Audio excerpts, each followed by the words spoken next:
y Salia Nava y Flor Brown. Patrones de transición en el mercado laboral mexicano, diferencias entre mujeres y hombres. Les recuerdo, son 15 minutos, yo les aviso cuando queden 3 minutitos para que empiecen a cerrar. Entonces, adelante, por favor. Muchas gracias. Bueno, al igual que el resto de los ponentes, yo también quiero comenzar agradeciendo la organización de este seminario, a Lilia, a Laura, y la oportunidad de compartir con ustedes, con los integrantes del seminario, con las y los estudiantes que nos acompañan, la investigación que la doctora Flor Brown y yo hemos estado realizando. La investigación tiene por título Transiciones laborales en México, diferencias entre mujeres y hombres. Nosotras partimos de considerar que el mercado de trabajo en México se caracteriza por presentar una alta movilidad laboral, que día a día los trabajadores cambian de estatus al moverse entre la formalidad, la informalidad, el desempleo, al entrar y salir del mercado laboral. Y consideramos que en este contexto ha cobrado importancia el análisis de las diferencias entre mujeres y entre hombres. Los trabajos que analizan las características de las transiciones laborales de las mujeres son relativamente recientes, sobre todo para el caso de México, son muy pocos todavía, y la metodología más comúnmente utilizada se centra en analizar las transiciones laborales con el cálculo de matrices de probabilidades y posteriormente estimar modelos multinomiales para examinar los determinantes. Son escasas las investigaciones que incluyen los efectos del trabajo no remunerado, controlando por distintos factores sociodemográficos. Esta visión dinámica del mercado laboral contribuye a visibilizar la relevancia de las actividades productivas no remuneradas sobre la movilidad ocupacional.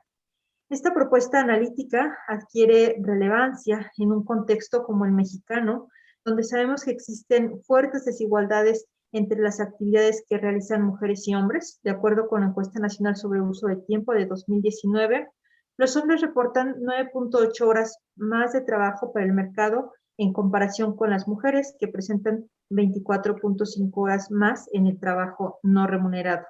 Además, las mujeres tienen una tasa de participación de 48% en el trabajo remunerado, en comparación con los hombres, que es de 76%. A partir de estos elementos, de estos antecedentes, es que nosotros planteamos los siguientes objetivos de investigación. Primero, analizar cuáles son las diferencias en la movilidad laboral entre mujeres y hombres para el caso de México. En particular, nos interesa revisar las transiciones laborales que se dan entre la ocupación formal, la informal y la no ocupación, colocando particular atención al papel que juegan las actividades del cuidado en estos procesos. Nosotros consideramos la movilidad ocupacional y vamos a tomar distintos modelos multiestado.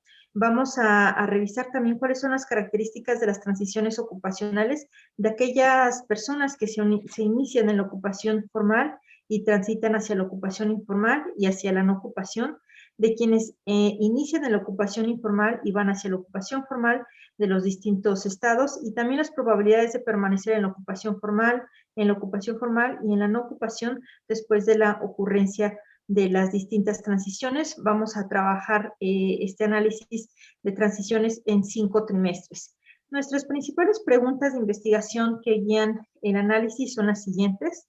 ¿Qué efecto tiene el tiempo dedicado al trabajo de cuidados no remunerado en la transición entre los estados de ocupación formal hacia la ocupación informal, entre las transiciones de ocupación informal a la no ocupación y también de la ocupación formal a la no ocupación? La siguiente pregunta es, ¿existen diferencias en el riesgo entre mujeres y hombres?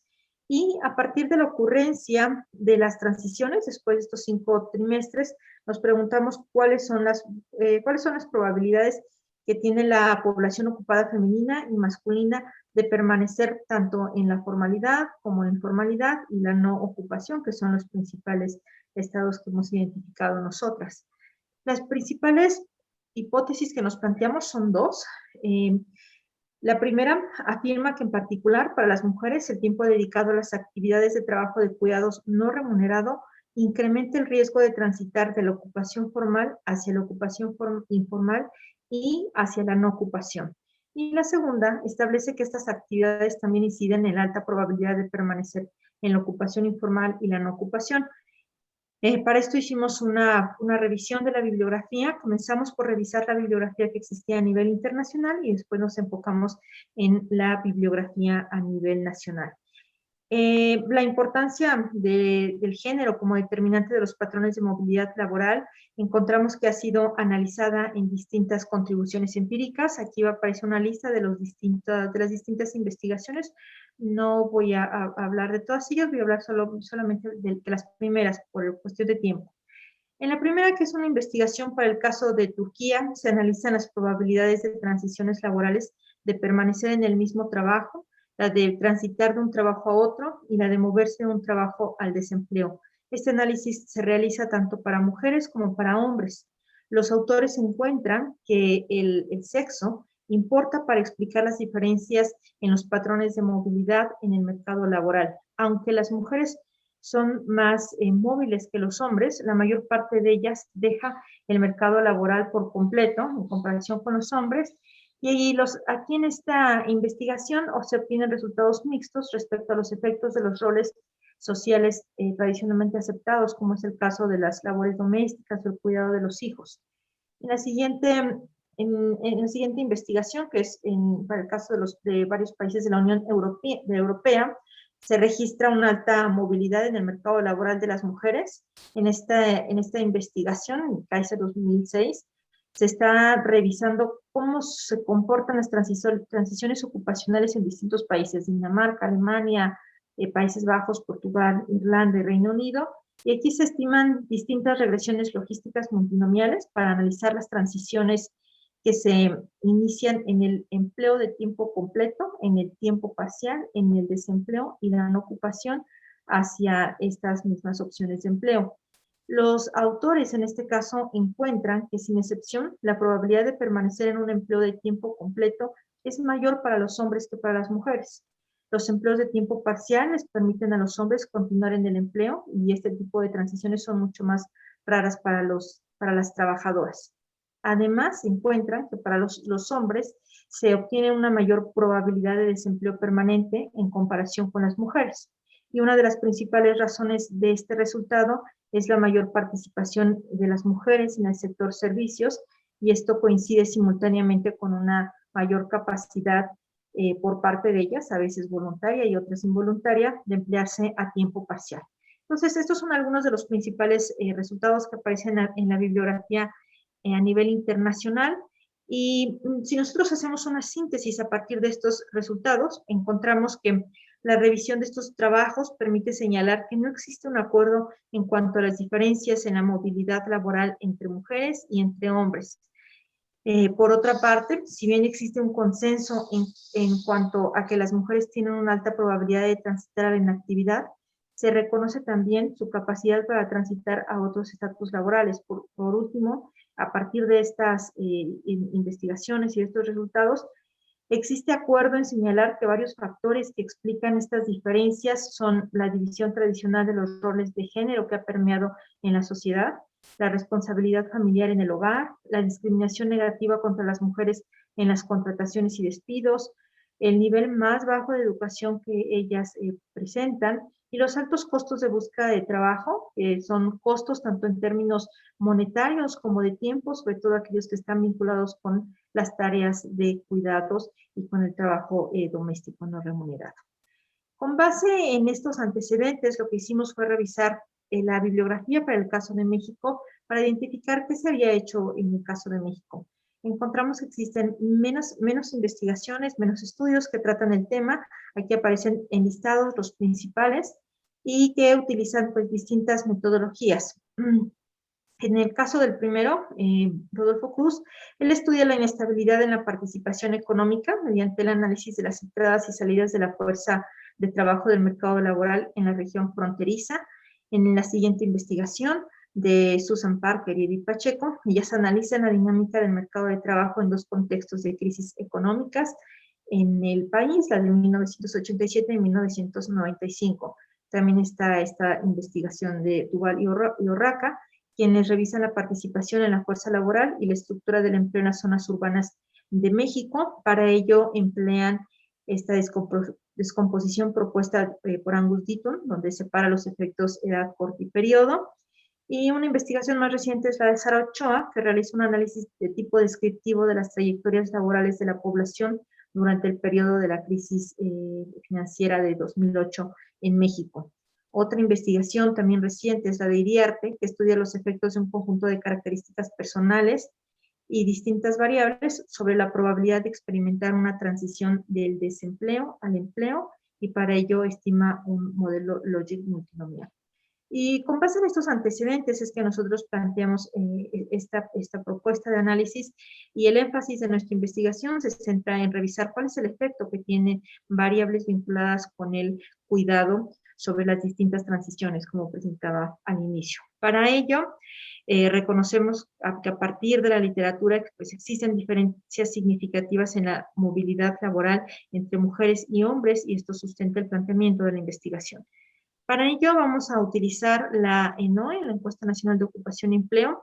Esta encuesta es una fuente de información que se utiliza cuando se quiere realizar distintas investigaciones vinculadas con el mercado laboral. Es una encuesta que trae bastante información sobre las características sociodemográficas, ocupacionales y la población en el mercado laboral. Tiene representatividad a nivel nacional y para 4 tamaños de localidades, y también a nivel de la entidad federativa. Es una encuesta continua que mantiene un esquema rotatorio, y en este caso nosotros vamos a trabajar con este panel rotatorio en los años de 2019, primer trimestre, al año 2020, primer trimestre. Aquí también creo que es importante enfatizar que este panel de la ENOE es un panel que pocas veces se trabaja en las investigaciones, y consideramos muy importante utilizarlo por el tipo de análisis que pueden realizarse, y sobre todo por el tipo de información, aunque reconocemos que es un panel corto y tiene algunas limitaciones. Nuestras principales variables que vamos a trabajar en esta investigación es la ocupación, la población que está ocupada en la formalidad, la ocupación que está en informalidad y quienes están en la no ocupación. Partimos de identificar primero a quienes están en la ocupación informal. Aquí ubicamos a la población ocupada de 15 años y más que labora vulnerablemente, que laboralmente es vulnerable por la naturaleza de la unidad económica para la que trabaja, es decir, que se encuentra en el sector informal, más aquella cuyo vínculo de dependencia laboral no es reconocida por su fuente de trabajo, es decir, está en el empleo formal. Es decir, estamos considerando en la informalidad a quienes están en un empleo informal, pero también a quienes están en el sector informal. 3 minutos, por favor, para La terminar. ocupación formal es la población de 15 más que no cumple con ninguna de estas posibilidades, y en la no ocupación está la población desocupada y la población no económicamente activa. Voy a pasar la palabra a la doctora Flor Brown para que nos explique Yo la creo que, metodología y los resultados. bueno, la metodología consistió en 2 etapas. Primero, el cálculo de las variables sociodemográficas y del trabajo no remunerado en las tasas de riesgo de transitar de una ocupación a la otra, usando modelos multiestado. Y la segunda etapa fue el cálculo de las probabilidades de permanecer en las distintas ocupaciones después de 5 trimestres de transiciones con una metodología de simulación. La siguiente. Bueno, los modelos multiestado rápidamente cuantifican el riesgo y las probabilidades de los eventos a partir de la historia de los acontecimientos y los supuestos en torno a la manera en que sucede. Y con un modelo simple consta de un estado inicial, un intermedio y un absorbente. Nosotros estimamos 2 tipos de modelos. La siguiente, un modelo que inicia en la ocupación formal y transita como estado inicial, que transita a la ocupación informal como intermedio, y el absorbente hacia la no ocupación.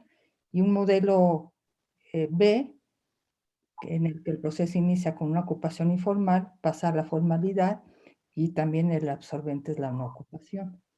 Siguiente. Bueno, no me voy a detener en explicar los modelos.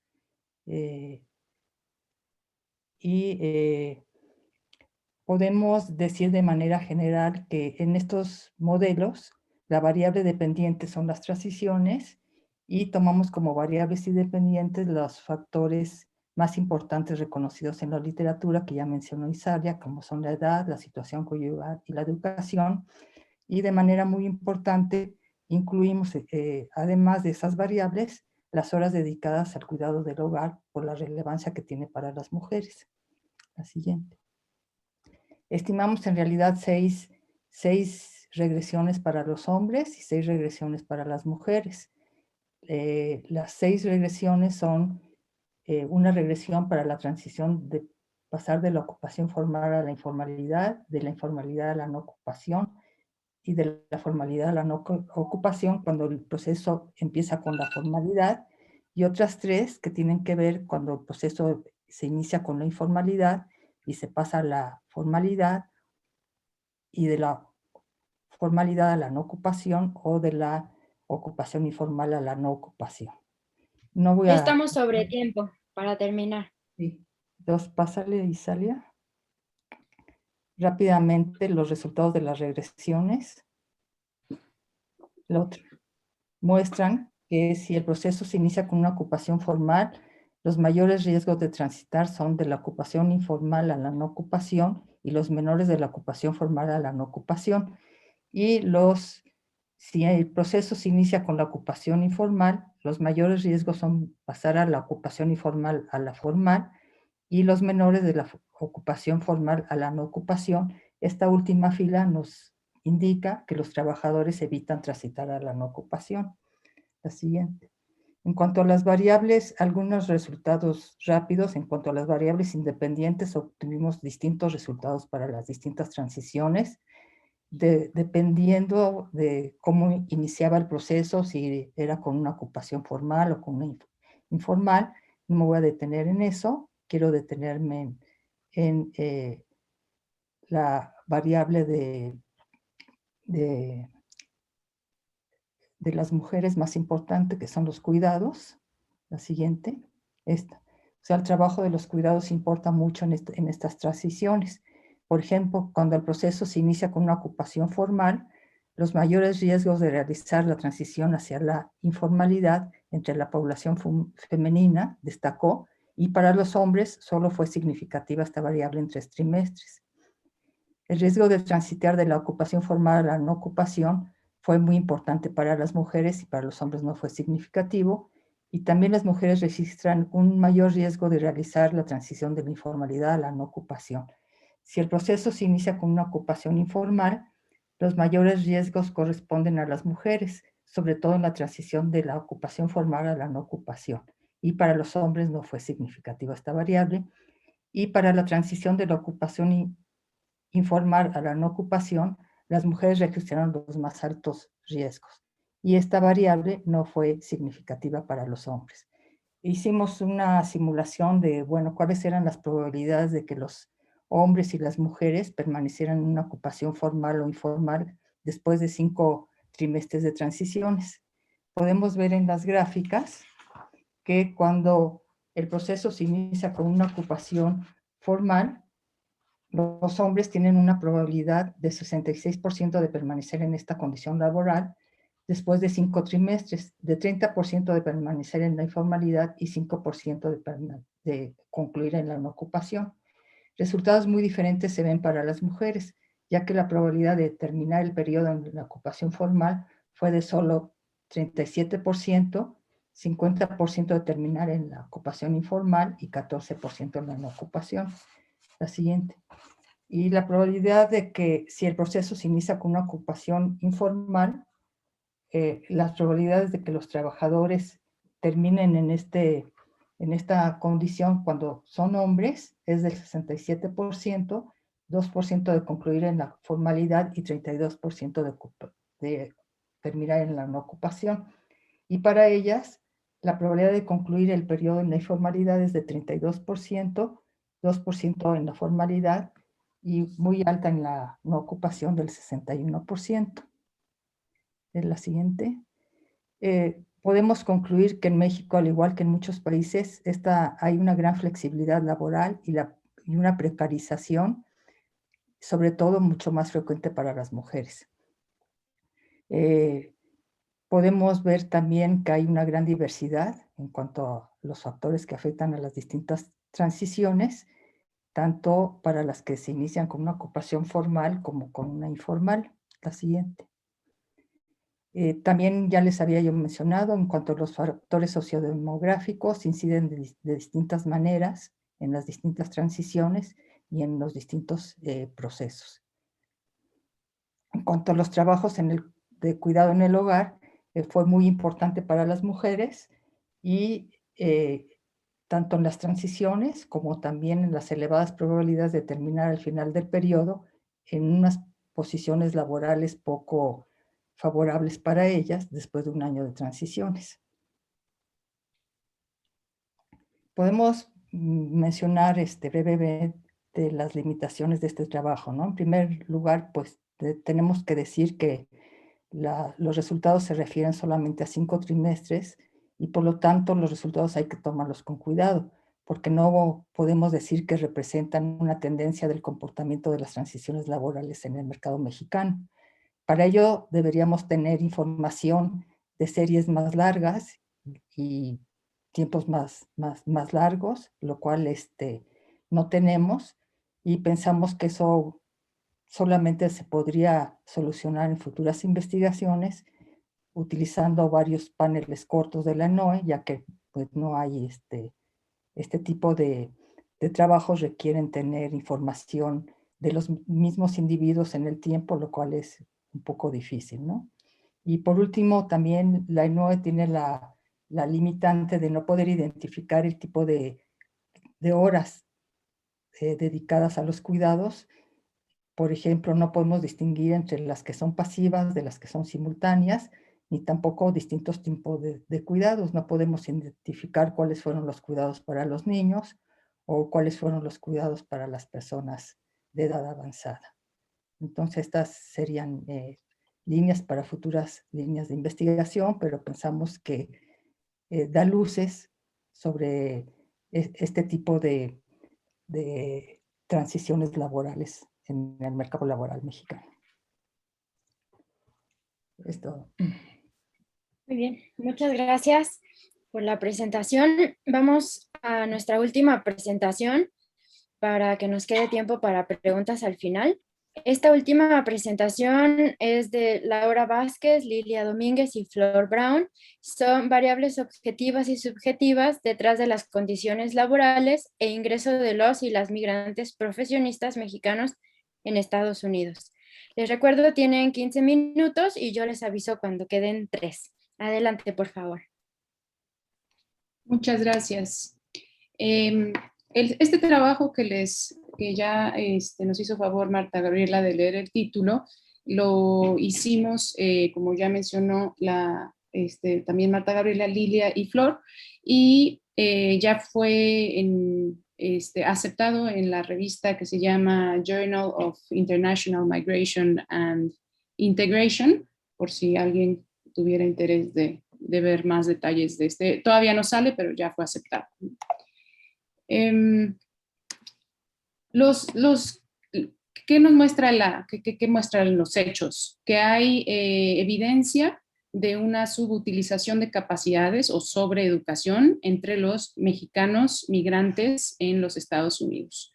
En nuestra muestra, el ingreso del 12% de los individuos con educación terciaria cae en el segmento de bajo ingreso, el 31% cae en el segmento de ingreso medio y el 58% cae en el segmento de ingreso alto. Si bien no estamos aseverando que la sobreeducación está por todos lados y domina, sí está presente en una manera importante en la muestra, ¿no?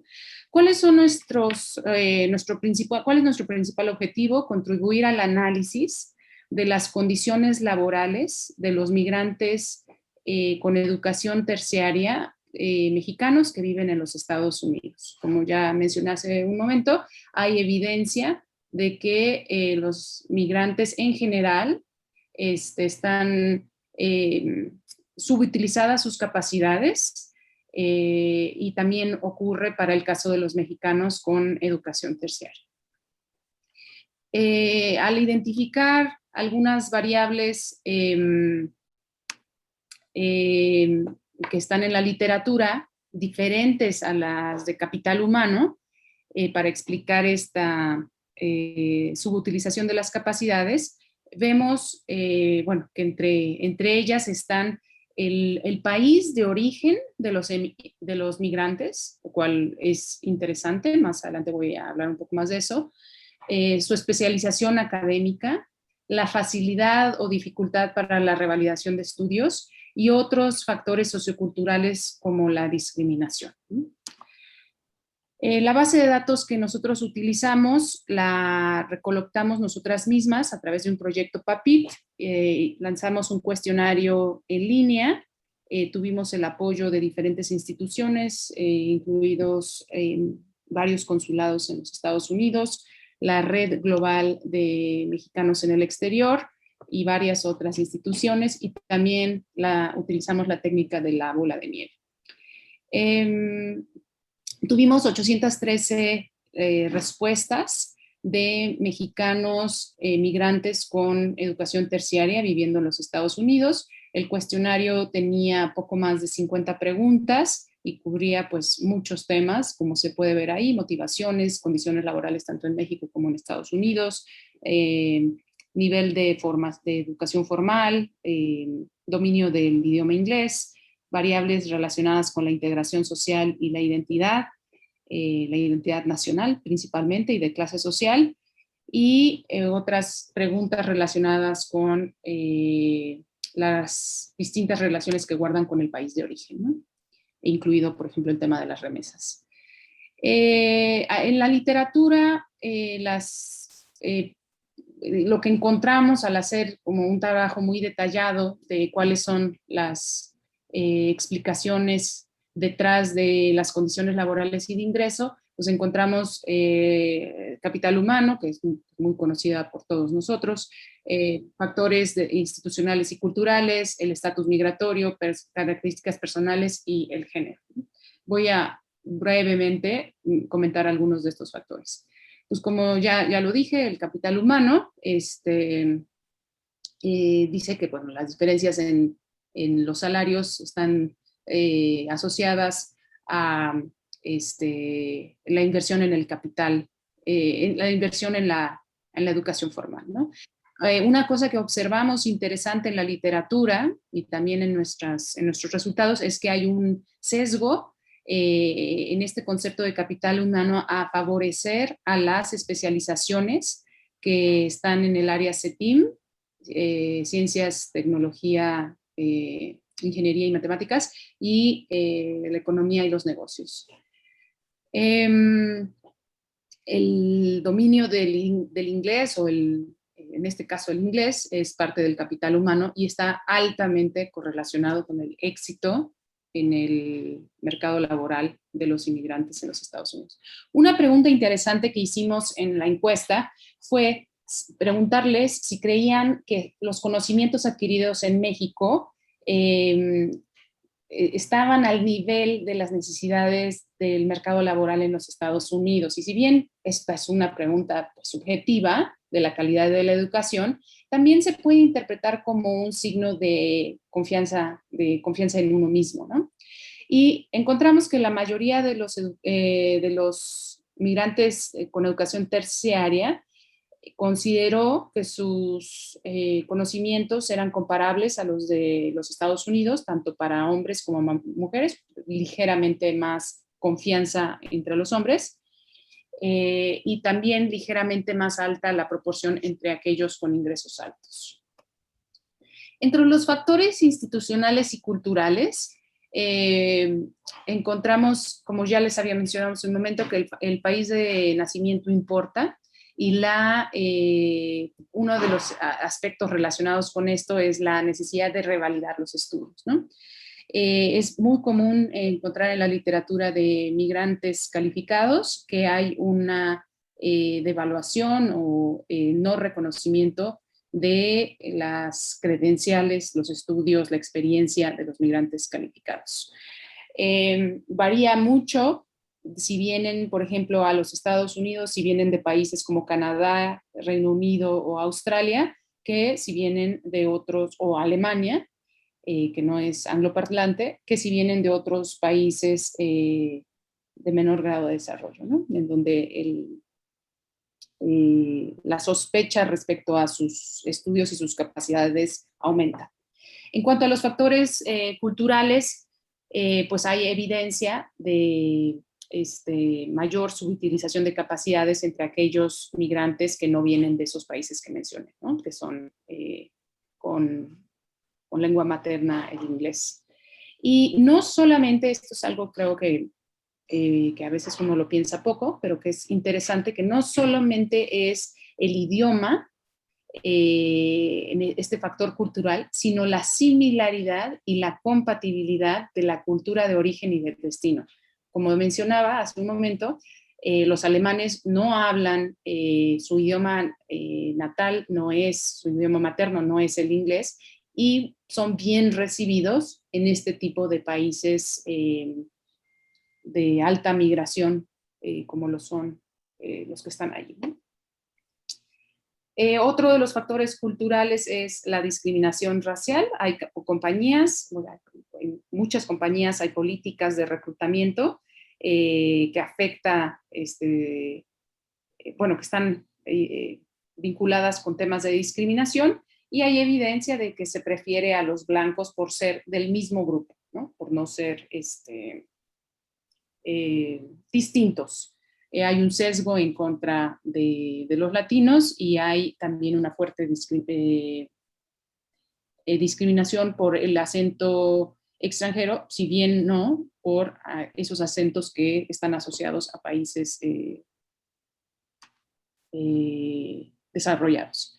El estatus migratorio, bueno, paso rapidísimo, importa porque entre más mejor estatus migratorio tengan, es decir, residencia permanente, ciudadanía, visas más estables, pues aumenta sus probabilidades de tener mejores condiciones laborales.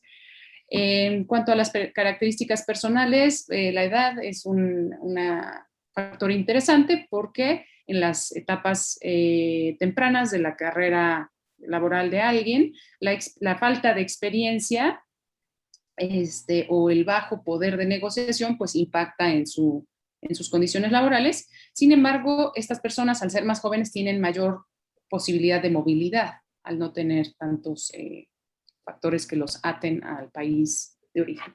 En cuanto a el tiempo de residencia, bueno, pues lo que es más o menos obvio, mayor sea el tiempo que uno ha residido en el país de destino, se reduce el desperdicio de capacidades o la subutilización, ¿no?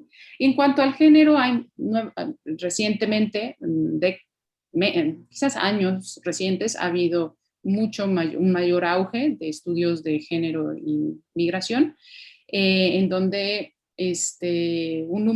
señalan que un número importante de mujeres con educación terciaria migran como las esposas de alguien, y muchas veces los gobiernos no permiten que esas esposas trabajen. Asimismo, como por la división del trabajo por género, las mujeres se involucran en actividades reproductivas y del cuidado del hogar por algunos periodos. Entonces muchas veces encontramos que sus periodos de desempleo o de retiro involuntario les reducen su poder de negociación, y más entre las migrantes. Y ahora le paso la palabra a mi colega, la doctora Lilia, que va a explicar los resultados del modelo. Gracias, Laura. Bueno, para elaborar el perfil de los migrantes educados en México, de México, en los Estados Unidos por nivel de ingreso, hicimos un modelo multilogístico ordenado, uno para hombres, otro para mujeres. Fue muy útil hacer este tipo de modelo porque los efectos marginales nos permitieron estimar el incremento de probabilidades de estar en un determinado estrato de ingreso, dependiendo de la categoría de la variable. Por ejemplo, tener un bachelor degree frente a tener una maestría, o tener un doctorado frente a tener un bachelor degree.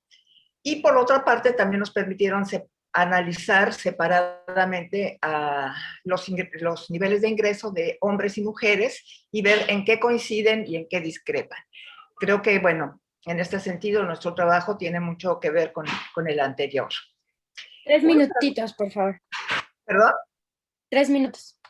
Algo que, bueno, no vamos a presentar el cuadro, es un cuadro en donde están los efectos marginales de un nivel de ingreso medio, bajo, medio y alto para los dos sexos.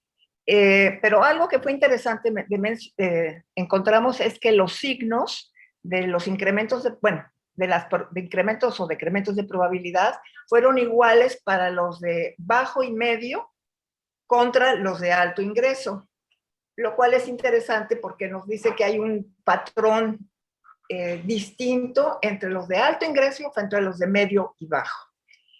El siguiente, Laura. Laura. Ahora, bueno, vamos a resumir, sería muy largo hablar de todos los resultados del modelo, entonces vamos a resumirlos nada más. Los más notables resultados del modelo de los hombres se pueden resumir de esta manera. Las probabilidades están para que los migrantes educados, los migrantes con educación terciaria tengan un ingreso entre bajo y medio, son no tener un grado de maestría, no tener el pleno dominio del inglés, no tener una buena opinión sobre los estudios que hicieron en México, o tampoco haber tenido una oferta previa. Es decir, si estas cosas ocurren, hay un incremento de probabilidad en que van a estar en los ingresos, en los estratos de ingreso medio y bajo. Ahora, si tampoco tienen una ciudadanía o el permiso de residencia, pasa lo mismo. Y eso es interesante decirlo, incluye también las visas Telcán, que uno pensaría que es un boleto para estar en las de alto ingreso. Una siguiente es, si no tienen grados de especialización en ciencias, tecnología, ingeniería o en economía y negocios, es altamente probable que estén en los niveles de ingreso bajo y medio. O si son académicos o trabajadores técnicos o trabajadores. Y por último, si tienen acentos no nativos. Entonces, digamos que está visto en negativo. Esas son las características de los hombres con educación terciaria cuyo ingreso va a caer en los estratos de ingreso medio y bajos. Ahora, ya estamos en tiempo. Sí, no me voy a tardar mucho más. Laura, de una manera similar a los hombres, si las mujeres trabajan como profesionistas o como gerentes o empresarias en contra de técnicos o trabajadores, la probabilidad de que su ingreso cae en los bajos niveles de ingreso y medio decrece y se incrementa en los de alto ingreso. También se da lo mismo que en los hombres. Si las mujeres tienen una desventaja, si las mujeres tienen un acento no nativo, tienen mayores probabilidades de que su ingreso caiga en los estratos de ingreso medio y bajo. Y ahora la siguiente, Laura. Las diferencias con el modelo de los hombres son que para las mujeres no tuvimos tantas variables significativas. Por ejemplo, la opinión en relación a que sus estudios eran adecuados o no fue significativa, ni tampoco la cuestión de tener una oferta de trabajo previa. Además, a diferencia de los hombres, la probabilidad de que tengan un ingreso en los estratos altos se decrece si no tienen un nivel de doctorado, a diferencia de los hombres que solo con maestría tienen esta posibilidad. Lo mismo las mujeres no tienen ingresos altos cuando tienen un grado en ciencias, tecnología, ingeniería y matemáticas, solo en las especialidades de economía y negocios. Y por último, yo creo que es lo más notable, es que la discriminación étnica, que no fue significativa para los hombres, sí fue significativa para las mujeres. ¿La siguiente? ¿Laura? Entonces, bueno, ¿cuál es nuestra contribución, resumiendo? Pues la decisión de llevar a cabo esta encuesta estuvo basada en la hipótesis que creo que nosotros estamos comprobando, de que las variables psicosociológicas y económicas son fundamentales para explicar los distintos aspectos de las vidas y el desempeño de los migrantes educados. Y gracias a esta encuesta pudimos utilizar variables objetivas y subjetivas, como la discriminación, como el acento, como las opiniones personales, que nos permiten corroborar lo que hay en la literatura. Y bueno, en particular, haber identificado nuevas variables y confirmado las tradicionales. Entonces, esas son nuestras contribuciones. Y ya por último, bueno, hay que pensar qué nos dice este trabajo en términos de política pública. Bueno, una primera es que hay un sesgo en definir lo que significa migrantes calificados en relación a las necesidades del mercado. Y entonces se tiende a hablar hay un sesgo contra todas las especializaciones que no sean ciencias, tecnología, ingeniería y matemáticas. Y más aún, este sesgo afecta más a las mujeres que a los hombres. Entonces, pensamos que dado que la definición de migrantes calificados o educados depende de los gobiernos, bueno, es importante que los gobiernos se orienten a corregir este sesgo, que ya se ha hecho en otros países, pero no en Estados Unidos. La siguiente es que el capital humano realmente no es perfectamente transferible y que la revalidación de estudios sí puede ser un obstáculo para los migrantes. Y eso depende también de acuerdos entre los gobiernos para reconocer ciertos grados, y entonces debe haber colaboración internacional. Luego también hay otra cosa que, como lo mencionó Laura, las mujeres cuando van acompañando maridos, pero pueden ser tan calificados como ellos, nunca se les reconocen esas capacidades al momento de tomar sus visas. Y eso las afecta en su vida posterior para poder trabajar y obtener trabajos bien remunerados de acuerdo a su educación. Y bueno, finalmente, sobre el tema de la discriminación racial, bueno, hay muchísimo que hacer y creo que es también otra cuestión de política pública en la que se puede trabajar mucho. Y con eso terminamos. Muchas gracias. Muy bien, muchísimas gracias. Pues tenemos un minutito para una preguntita antes de que termine el tiempo estipulado para nuestra mesa 3. No sé si alguien tenga una pregunta, le podemos hacer. Bueno, ya te vi, Carlos. Pues yo creo que empezamos con Carlos Guerrero y ya después vemos. No estoy viendo el chat, pero bueno, Carlos y después María, y yo creo que ya no hay más tiempo. Gracias. Colegas, excelentes presentaciones. Aprendí mucho. Rapidito, un minuto. Curtis y Héctor utilizaron estadística bayesiana. Si pudieran hablar un poquito más de las tomas de decisiones, los pude seguir en algunos aspectos, en otros no. Curtis y Héctor también. Pusieron un matiz y quiero reforzarlo. Hay un problema de identificación. Pero claro que no es que no nos importe, por ejemplo, la dimensión del acceso al agua, sino más bien la medición que hace la INIG, o sea, el INEGI, respecto a la medición de agua. O sea, que se separe el tema de el origen de la información, la INIG y el INEGI, y otra, la metodología de medición de la pobreza. por ahí elaborar un poquito. Y Salia, Flor, por favor, profundicen. Dijeron que tenemos un país con mucha flexibilidad y precarización. Esto es clave en la discusión, ¿verdad? Porque, a ver, pensar que necesitamos más flexibilidad para que funcione mejor el mercado mexicano, creo que es ya un exceso, ¿verdad? Entonces, elaboren cómo el mercado mexicano, es una conclusión que hicieron, es flexible y precario.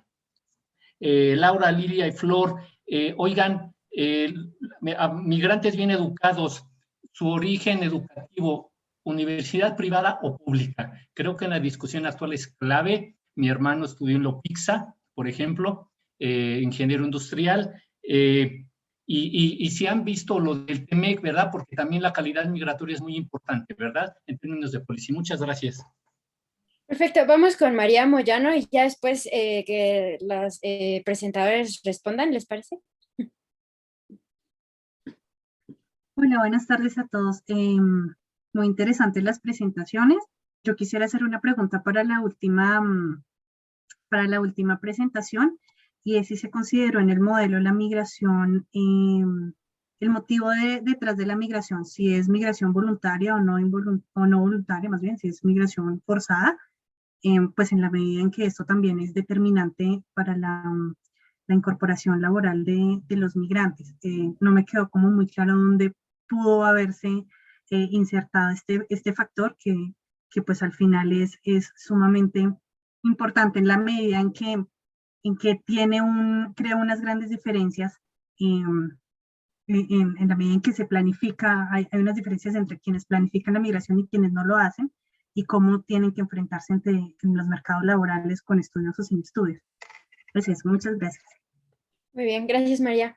Creo que podemos responder en el orden en el que fueron las preguntas. Entonces empezamos con Curtis y Héctor. Héctor, por favor, yo creo que usa el tiempo, por favor. Ok, Héctor. Muchas gracias por la pregunta sobre valles, porque no pudimos expandir mucho por el tiempo. El modelo de Hausman del 98 fue implementado con máxima verosimilitud. Máxima verosimilitud con modelos complicados tiene problemas de convergencia, y esa fue una de las razones por las cuales no se utilizó durante mucho tiempo. Con cómputo bayesiano el modelo es factible. Las características de la inferencia bayesiana que permite además apuntalar la estimación vía a priori. Entonces lo que hicimos fue, primero, paso uno es pasar el modelo de Hausman a cómputo bayesiano, y después para los casos en donde sabemos por teoría cuál es la relación entre cierto nivel de confiabilidad, error de medición y confiabilidad, podemos especificar a priori fuertes o débiles dependiendo de qué tanto conocimiento tengamos.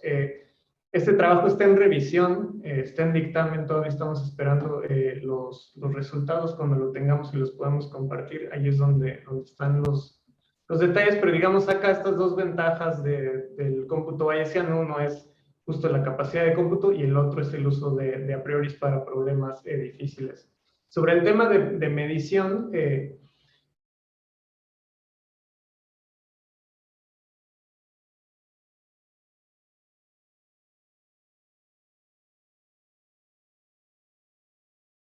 derechos.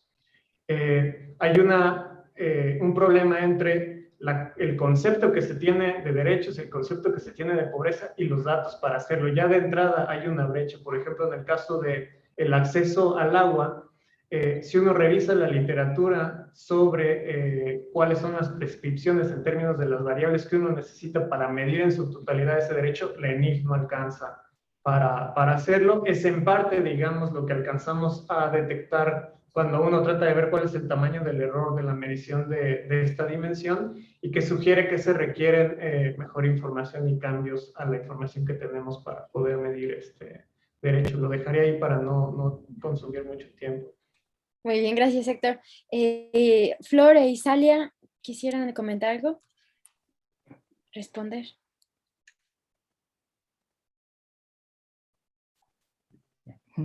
Lo que nos referimos en el trabajo con más cuidado de lo que lo hicimos en la presentación, acerca de que el mercado laboral mexicano es precario y flexible, nos referimos en el trabajo a la gran cantidad de transiciones que hay en el mercado laboral, sobre todo de la formalidad a la informalidad y a la no ocupación. Nosotros estudiamos 5 trimestres y a pesar de que el periodo es muy pequeño, el número de transiciones es muy grande. Entonces hay una gran inestabilidad en el mercado y a eso lo llamamos precariedad, ¿no? Y hacemos, digamos, una revisión más amplia en el trabajo. Muchas gracias, Flor. Pues entonces, Lilia o Laura, que quieran responder de la última presentación, por favor. Sí, Carlos, en nuestra encuesta no preguntamos si las personas eran de universidad privada o pública, pero creemos que en los Estados Unidos, si uno estudió en México, es irrelevante si uno viene del TEC de Monterrey o de la UNAM. En los Estados Unidos, uno viene de una universidad mexicana, no la conocen y no les importa. Quizás en algunos ámbitos académicos haya algo de reconocimiento por la UNAM, pero fuera de eso, simplemente uno viene de una universidad mexicana o colombiana o argentina y todo entra dentro de una misma bolsa. No lo mismo con Australia, Reino Unido, Canadá, Estados Unidos, ¿no? Quizás para una futura encuesta de este tipo que queremos hacerlo en otros países, pudiéramos, más que preguntar si privada o pública, ¿de qué universidad? Añadiríamos más tiempo que necesitaríamos que los participantes dedicaran, pero bueno, podríamos hacer quizás algo con eso. Respecto a la pregunta de María Moyana, es muy interesante. Hay literatura que habla sobre qué significa la migración forzada.